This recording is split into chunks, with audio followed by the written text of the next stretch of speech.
រៀបសួរទទួលស្វាគមន៍គ្រប់សាសជួបជុំលើដែនបូរីមកទស្សនាទាំងប្រុសស្រីបើកជើងថ្មីទទួលទេសចរទីក្រុងស្អាតសុវត្ថិភាពគ្មានគូប្រៀបសេវាយើងល្អរមរីខានយើងក៏បវល់អបផង How do you do and how are you Welcome to Cambodia Cambodia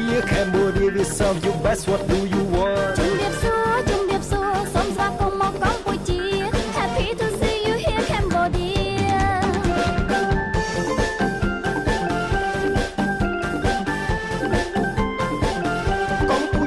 កម្ពុជាប្រជាណាចក្រអច្ឆរិយៈ Cambodia Kingdom of Wonder សក្តានុពលល្បីរំទឺគេឈ្មោះខ្មែរល្បីសង្ស័យ